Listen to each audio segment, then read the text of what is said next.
안녕하세요. 인문학을 요리하는 남자, 인문학 셰프 세범입니다. 자, 우리 앞선 논의에서는 싱어 선생님께서 생각하는 윤리적 사고란 무엇인가 이 문제와 관련하여 이성적 추론 능력을 바탕으로 공평함을 지향하는 것, 그것이 이성적 사고이고 윤리적 사고이고, 이러한 윤리적 사고를 통해서 우리가 무의식적으로 사회문화적 관습에 이끌리는 인간의 성향을 극복할 수 있다. 이런 관점을 제시하셨고, 실제로 이 싱어 선생님은 이 싱어 선생님은 고통을 감지할 수 있는지 여부, 이것을 기준으로 인간을 포함해서 인간 아닌 동물에 대해서도 우리가 도덕적 지위를 부여할 수 있는 근거를 마련하였습니다. 자, 이러한 이 성과를 통해서 그동안 어, 인간을 인간 아닌 동물보다 우월하게 여기고, 인간 아닌 동물은 인간을 위해서 수단으로 취급될 수 있다. 우리가 수단으로 취급될 수 있다라고 하는 것이 어쩌면 편견일 수도 있다라고 하는 것을 일깨워주는 그런 작업을 하고 있다. 이렇게 평가를 할 수가 있을 것 같습니다.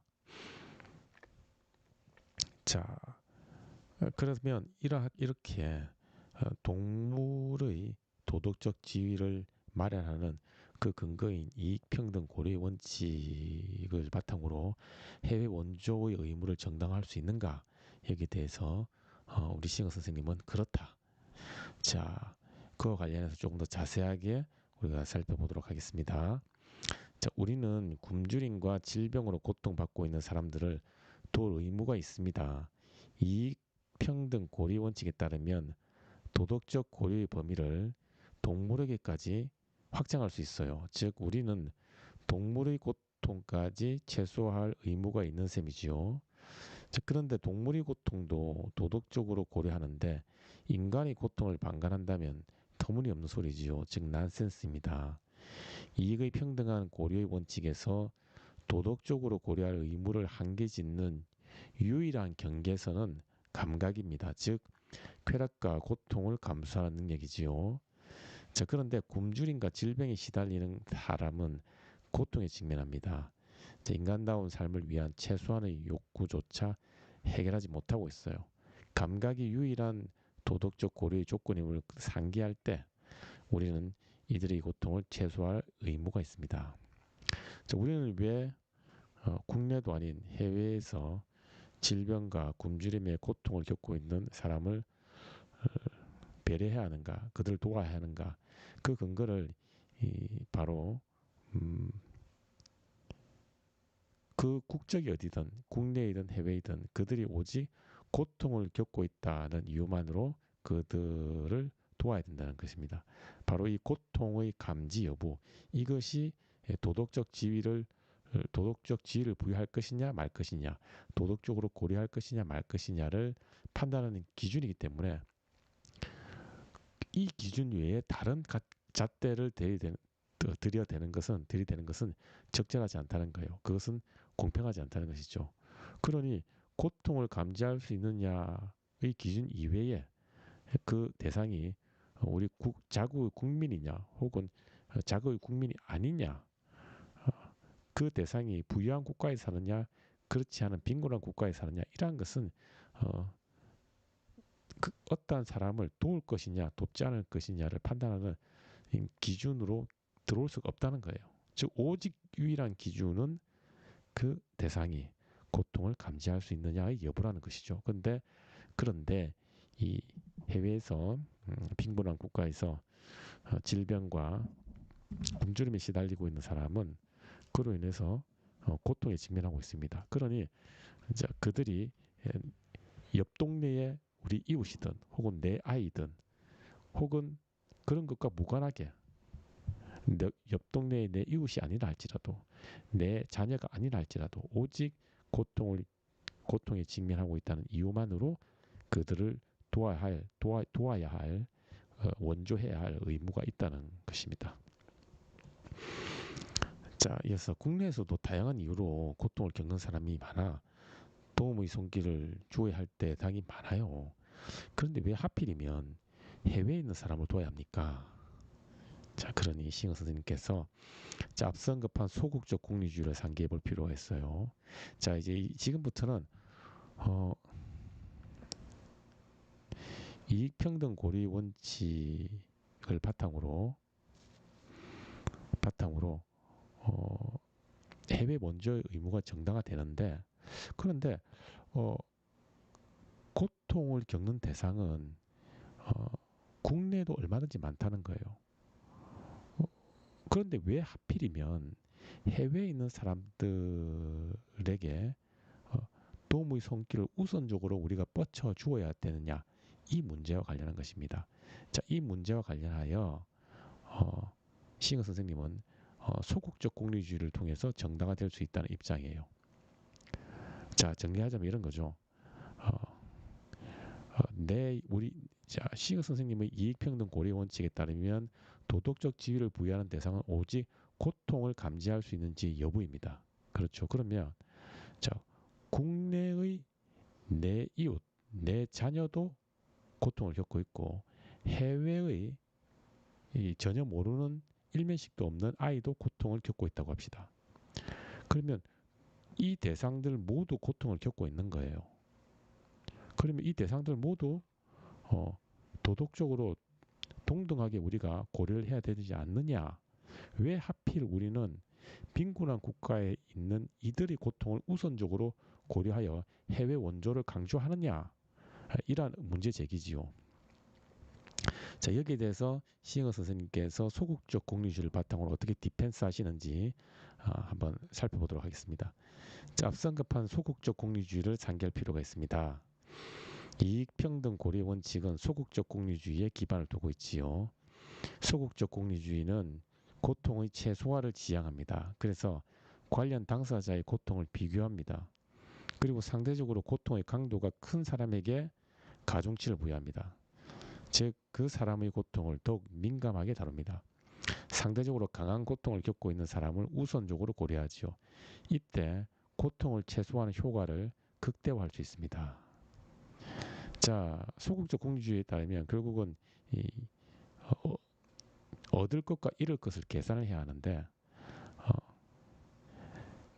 어떤 두 대상이 똑같이 고통을 겪고 있을 경우 A보다는 B 대상이 훨씬 더 극심한 고통을 겪고 있다고 합시다. 그러면 소극적 공리주의 관점에서는 더욱 극심한 고통을 겪고 있는 사람에게 가중치를 부여해서 그 사람의 고통을 우리가 더욱 민감하게 처리해야 된다는 것이죠. 그러니 우선적으로 배려를 해야 된다는 것이에요.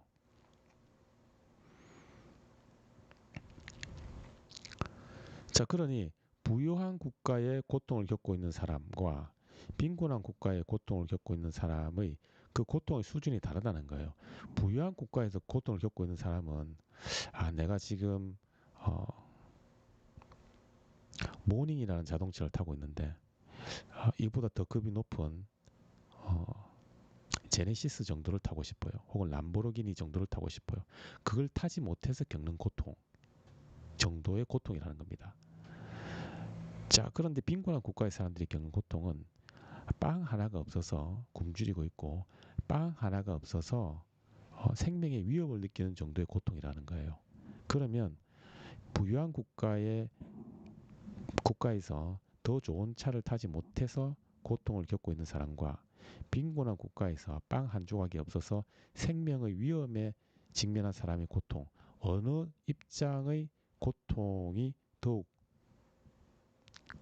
가혹하다고 볼 수 있을까요? 바로 후자지요. 그래서 우리는 빈곤한 국가에서 고통을 겪고 있는 사람이 겪는 고통을 더욱 민감하게 우리가 들여다보아야 되고 그들을 우선적으로 배려해야 되고 그래서 해외 원조는 정당화될 수 있다는 입장인 셈이지요. 자, 이어서 그렇다면 이익 평등 고려 원칙에서 의미하는 평등의 의미를 산술적 동일함으로 해석해서는 곤란해 보입니다. 즉 부유한 국가에 살고 있는 A도 고통을 겪고 있고 현재 모닝을 타고 있는데 람보르기니를 타지 못해서 고통을 겪고 있고 B도 빵 한 조각이 없어서 생명의 위협, 사망에 이를 수도 있는 고통을 겪고 있다. 그러면 A도 결국 고통을 겪고 있고 B도 고통을 겪고 있습니다. 똑같이 고통을 겪고 있으니까 이들을 이들을 배려해야 되는 그 정도는 동일한 것이 아니냐. A도 고통이고 B도 고통을 겪고 있으니까 고통을 겪는다는 측면에서는 다르지 않다. 왜 B를 더 우선적으로 우리가 배려해야 되느냐. 이러한 방식으로 접근하면 그것은 이 평등의 의미를 이익평등 고려의 원칙에서 이 평등의 의미를 지나치게 기계적으로 산술적으로 동일함, 기계적으로 산술적 동일함으로 해석한다는 것이죠. 그런데 이 피터 싱어 선생님은 이 이익평등 고려의 원칙에서 말하는 이 평등을 그러한 산술적 동일함으로 기계적으로 설정하지 않습니다. 자, 그러면 어떻게 설정하는지 봅시다. 자, 물론이지요. 고통을 최소화하는 차원의 이익을 평등하게 고려하는 것과 평등하게 대우하는 것을 구별해야 합니다. 자, 평등하게 대우하는 것은 고통의 강도와 무관하게 동등하게 어떠한 처치를 가는 것입니다. 반면 평등하게 고려하는 것은 고통의 강도가 크다면 더욱 가중치를 부여하여 민감하게 다루는 차원을 의미합니다. 물론 고통의 강도가 같다면 특정 사람의 고통을 더욱 중요하게 다뤄서는 안 됩니다. 자, 여기서 우리가 싱어 선생님은 이익평등 고려의 원칙에서 이 평등의 의미가 평등하게 고려하는 차원의 평등과 평등하게 대우하는 차원의 평등을 구분하고 있어요. 평등하게 고려한다는 것은 더욱 극심한 고통을 겪고 있는 대상에 대해서 우리가 민감하게 우선적으로 반응을 해야 된다는 거예요. 앞서 드린 것처럼 모닝을 타고 있는데 람보르기니를 타지 못해서 고통을 겪고 있는 부유한 국가의 사람과 빵 한 조각이 없어서 굶어 죽을 수도 있는 고통에 직면하고 있는 두 사람 중에서 그 고통의 강도와 중한 정도가 A보다는 B가 크다고 할 수 있죠. 그러니 우리는 이 B에 대해서 더욱 우선적으로 배려를 해야 된다는 것입니다. 그럼에도 불구하고 이것이 바로 이익을 평등하게 고려하는 것이다 라고 보고 있고, 그럼에도 불구하고 그저 고통을 겪고 있으니 두 사람 모두 고통을 겪고 있으니 람보르기니를 타지 못해서 고통을 겪고 있는 사람과 빵 한 조각이 없어서 굶어 죽을 고통에 있는 사람은 어차피 다 고통 아니냐. 그러니 같은 고통을 겪고 있으니 어느 쪽에 우선순위를 두면 안 돼. 이것은 평등하게 대우하는 차원이라는 것이죠. 따라서 이 싱어 선생님께서 말하는 평등한 고려의 원칙에서 평등한 고려라고 하는 것은 더욱 극심한 고통을 겪고 있는 혹은 더욱 위중한 고통을 겪고 있는 대상에 대해서 더욱 민감하게 우선적으로 다루는 차원의 차원이다 이렇게 볼 수가 있어요. 그래서 이 평등한 고려는 그러한 어떤 고통의 강도를 고려한 민감성의 정도를 조정하는 그러한 측면이 있다. 그럼에도 불구하고 그저 고통을 겪는다는 이유만으로 동등하게 대우하는 것은 산술적 동일함, 기계적 평등을 강조하기 때문에 그것은 평등하게 대우하는 것이다. 그래서 이 평등하게 대우하는 차원과 평등하게 고려하는 차원을 싱어 선생님께서는 구분하고 있다. 그래서 평등한 대우와 평등한 고려의 질적 차이를 둠으로써 해외 원조를 정당화하고 있다라고 볼 수가 있습니다. 자, 이어서 이익을 평등하게 대우하는 것이 아니라 평등하게 고려해야 한다는 원칙을 정당화할 수 있는 근거는 무엇입니까? 자, 그러니 싱어 선생님께서 자, 소극적 공리주의와 효율적 이타주의를 통해서 정당화될 수 있습니다. 먼저 소극적 공리주의는 관련 당사자의 고통을 최소화하는 방향을 지향합니다. 그래서 상대적으로 더욱 열악한 위치에 놓인 사람들의 고통을 더욱 민감하게 고려합니다. 즉 사회적 약자의 고통에 가중치를 부여합니다. 따라서 더욱 열악한 위치에 놓인 사람의 고통이 상대적으로 크다면 그 약자를 상대적으로 더 많이 배려해야 합니다. 자, 그래서 왜 우리는 람보르기니를 타지 못해서 고통을 겪는 사람과 빵 한 조각이 없어 굶어 죽을 위험에 놓인 고통을 겪고 있는 어, 사람 중에서 왜 우리는 후자를 더욱 민감하게 고려해야 하는가? 민감하게 대우하고 우선적으로 배려해야 되는가? 바로 이 소극적功利주의를 통해서도 정당화될 수 있다는 것이죠. 자, 앞서 제가 참 안내를 했지만 이 소극적功利주의에서 말하는 선이라고 하는 것은 고통의 최소화입니다. 고통의 최소화. 어느 어떠한 선택이 고통을 최소화하는 정도가 큰 것이냐라는 것이죠.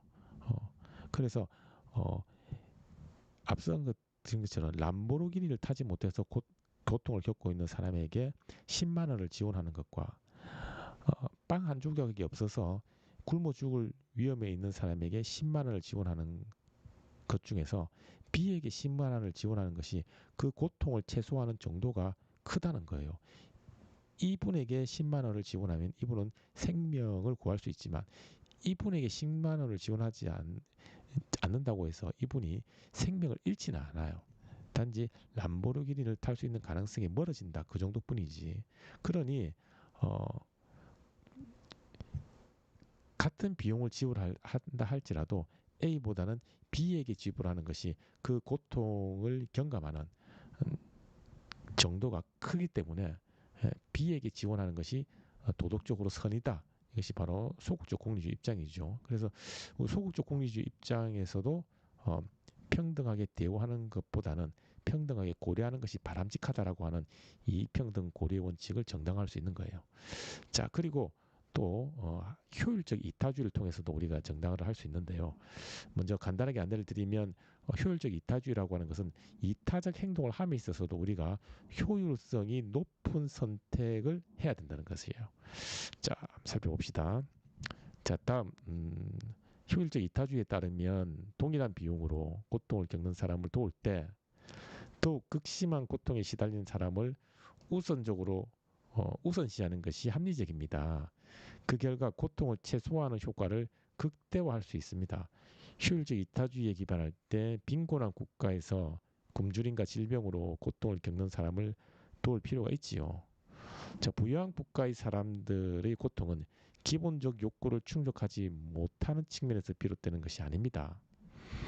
그들의 고통은 상당 부분 생존과 무관한 욕망을 더 채우지 못하는 불만에서 비롯합니다. 반면 빈곤한 국가의 사람이 겪는 기아와 질병은 생존의 위험에 직면할 수 있는 수준의 고통입니다. 우리는 왜 람보르기니를 타지 못해서 고통을 겪고 있는 사람과 빵 한 조각이 없어서 굶어 죽을 위험에 놓인 고통에 직면해 있는 사람 중에서 왜 우리는 후자를 더욱 민감하게 우선적으로 배려해야 하는가? 여기 대해서 싱거 선생님은 후자를 즉 빵 한 조각이 없어서 굶어 죽을 위기에 놓인 사람을 배려하는 것이 효율적이라는 거예요. 같은 비용을 들인다 할지라도 람보르기니를 타고 싶은 사람에게 10만 원을 지원하는 것은 고통 경감에 큰 도움이 되지 않습니다. 단지 람보르기니를 타기 위한 비용을 일정 부분 마련했다. 그 정도이지. 고통을 경감하는 효과가 그리 크지 않다는 거예요. 반면에 이 빵 한 조각이 없어서 굶어 죽을 위기에 놓인 사람에게 10만 원을 지원하는 것은 그 고통을 경감하는데 매우 큰 효과가 있다는 거예요. 뿐만 아니라 그 10만 원으로 10만 원으로 람보르기니를 탈 수 있도록 지원하는 것보다는 같은 10만 원으로 생명을 구하는 것을 지원하는 것이 훨씬 효율적이라는 것이에요. 즉 가치로 볼 때 람보르기니를 타지 못하는 것과 람보르기니를 탈 수 있는 가능성을 높이는 가치, 람보르기니를 탈 수 있는 가능성을 높이는 가치보다는 생명을 구하는 것이 훨씬 더 큰 가치라는 것이죠. 즉 같은 비용을 지불하더라도 훨씬 더 극심한 고통을 경감시킬 수 있다면, 그리고 훨씬 더 많은 사람이 고통을 경감시킬 수 있다면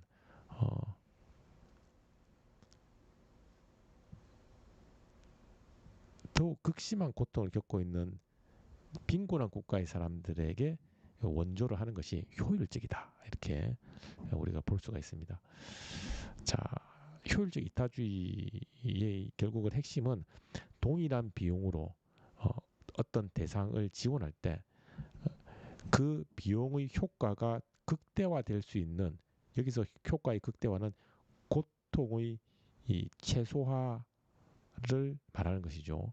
그런 고통의 최소화 효과가 극대화될 수 있는 쪽에 지원을 하는 것이 바람직하다라고 하는 것이 효율적 이타주의입니다. 자, 예를 하나만 더 볼게요. 특히 왜 하필이면 해외에 있는 사람을 돕는가?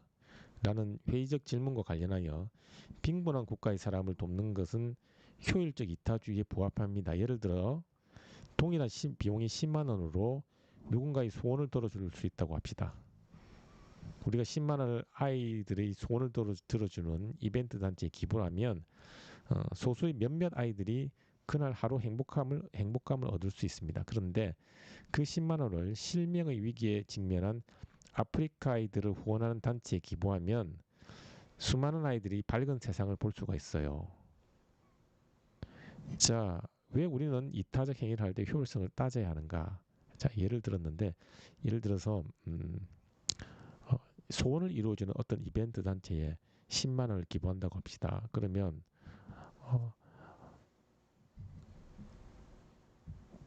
예를 들어서 어떤 아이가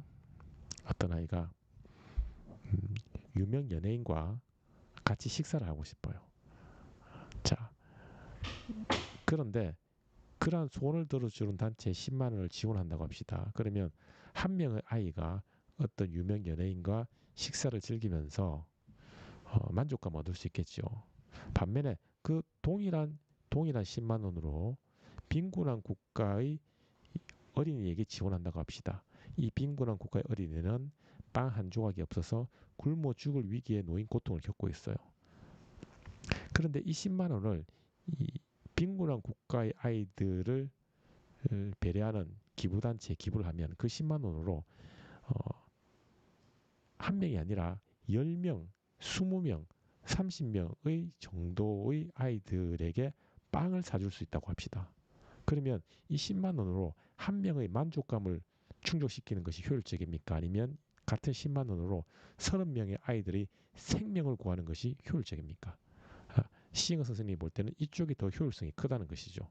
따라서 우리는 효율적 이타주의에 바탕할 때 부유한 국가의 사람들에게 부유한 국가의 고통을 겪고 있는 사람들보다는 빈곤한 국가에서 훨씬 더 중한 고통을 겪고 있는 사람들에게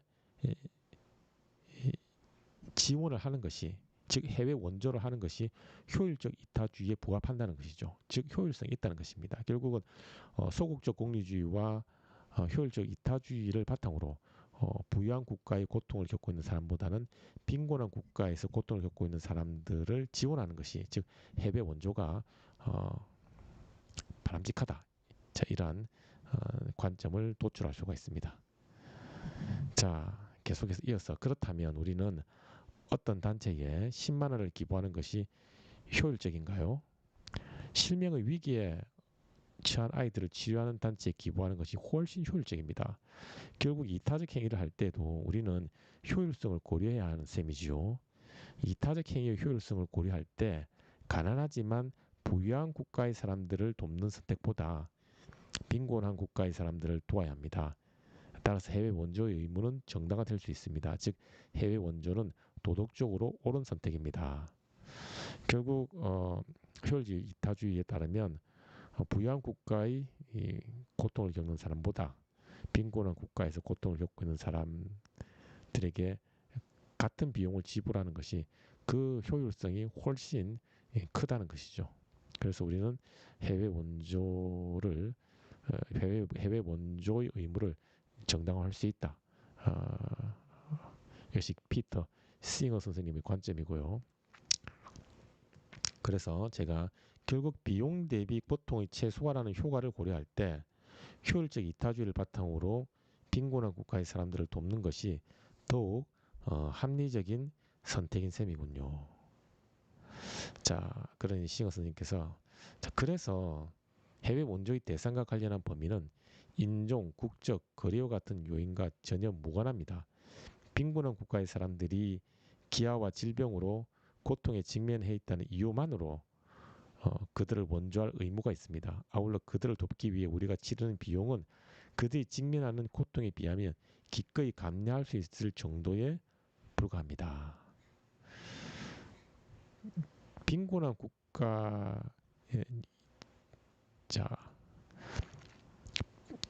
어느 정도의 경제력이 되기만 하면 우리는 해외 원조를 할 의무가 있다는 거예요. 왜?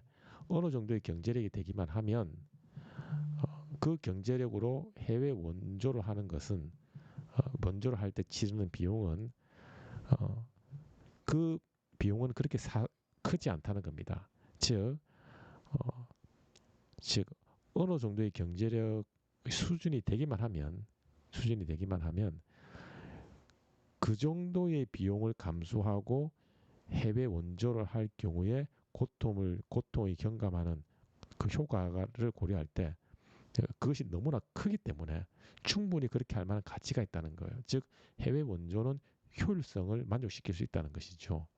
자, 계속해서 보겠습니다. 자, 이러한 효율적 이타주의를 어, 강조하기 위해서 싱어 스님께서 다시 예를 들고 있는데, 자, 예를 들어, 자, 여러분이 설레이는 마음으로 남자친구 혹은 여자친구와 데이트를 만나기로 한 데이트 약속 장소로 가고 있다고 합시다. 그때 5세 정도 되는 아동이 주변 연못에 빠져 허우적거리고 있어요. 여러분이 즉각 연못으로 뛰어들어 아이를 구합니다. 그리고 여러분의 옷과 신발은 모두 물에 흠뻑 젖습니다. 물론 여러분은 데이트 약속 시간을 지키지 못합니다. 그리고 초라한 모습으로 연인을 만나서 다소 찝찝한 옷차림으로 둘만의 시간을 보냅니다. 자, 물론 여러분이 지각, 젖은 옷까지 연인에게 보이는 초라한 모습, 개운하지 못한 느낌 등의 희생을 치릅니다. 반면 그 희생으로 연못에서 허우적대는 아이는 목숨을 구합니다. 물론 여러분의 희생도 무시할 수 없는 부분입니다. 그럼에도 불구하고 한 아이가 생명을 잃고 그 아이 부모가 괴로워하는 고통에 비하면 여러분의 희생은 상대적으로 감내할 만한 수준이라고 볼 수 있어요. 그러니 우리는 그 정도의 희생을 받아들일 수 있지요. 자, 그래서 어, 해외 원조는 마치 이와 같다는 거예요. 즉, 어, 데이트 약속 장소로 가다가 연못에 빠져서 목숨의 위험에 처한 그 아이를 구하는 과정에서 이 정도의 옷이 젖는 정도의 비용, 코스트가 발생합니다. 그런데 이 비용에 대한 효과는 어떻습니까? 한 아이의 생명을 구하는 거예요. 목숨을 구하는 거예요. 즉, 그 아이의 목숨을 구하는 것에 비하면 이 정도의 희생은 별거 아니라는 거죠. 즉, 효율성이 있다는 거예요. 마찬가지로 해외 원조 역시 경제적 여력이 된다면 자기 경제적 여력에서 감내할 만한 수준 정도의 희생만 치른다면 어, 그 희생과는 비교가 안 될 정도의 엄청난 효과를 기대할 수 있다는 거예요. 따라서 빈곤한 국가의 사람들이 고통을 덜어주기 위해서 해외 원조로 하는 것은 매우 효율적이라는 것이죠. 그래서 한 번 더 이 효율적 이타주의를 통해서 해외 원조가 정당화될 수 있다는 것을 우리가 확인을 할 수가 있습니다.